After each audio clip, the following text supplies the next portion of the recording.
June 4న YCP విముక్తి ఆంధ్రప్రదేశ్ ఏర్పాటు కానుందని విశాఖ జిల్లా తెలుగు మహిళా అధ్యక్షురాలు అనంతలక్ష్మి అన్నారు. జిల్లా టీడీపీ కార్యాలయంలో ఏర్పాటు చేసిన మీడియా సమావేశంలో ఆమె మాట్లాడారు.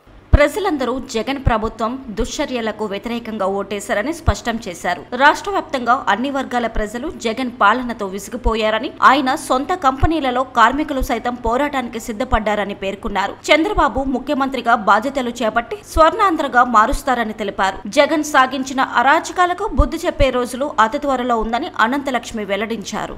జూన్ 4వ తారీఖున వైఎస్ఆర్సీపీ విముక్తి ఆంధ్రప్రదేశ్ కాబోతుంది. మన ప్రభుత్వం చంద్రబాబు నాయుడు గారి ప్రభుత్వం ఏర్పడబోతుంది అనడానికి జూన్ 4నే అది స్వస్తి పలుకుతున్నాము. వాళ్ళ సొంత కంపెనీ భారతీయ సిమెంట్ కంపెనీ వాళ్ళు ఉద్యోగస్తులు బయటకు వచ్చి మాట్లాడుతున్నారు ఈరోజు. అది చాలా నిదర్శనం.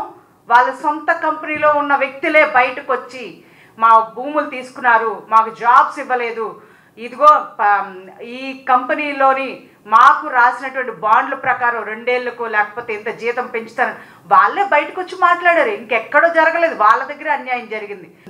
వైఎస్ఆర్సీపీ విముక్తి ఆంధ్రప్రదేశ్ జూన్ 4వ తారీఖున రాబోతుంది కనుక స్వర్ణాంధ్రప్రదేశ్ చేసే విధంగా, ఆంధ్రప్రదేశ్ రాష్ట్రానికి రాజధాని చేసే విధంగా జూన్ 4వ తారీఖున ప్రజలందరూ తీర్పుతోని ఈరోజు విముక్తి ఆంధ్రప్రదేశ్ కాబోతుంది. కాబట్టి జూన్ 4న సంబరాలు చేసుకునే విధంగా జరగబోతుంది. కాబట్టి ప్రతి ఒక్క తెలుగు ప్రజలందరికీ చేతులెత్తి నమస్కరించుకుంటూ జూన్ 4న ప్రతి ఒక్క సంబరాలు చేసుకుంటాం.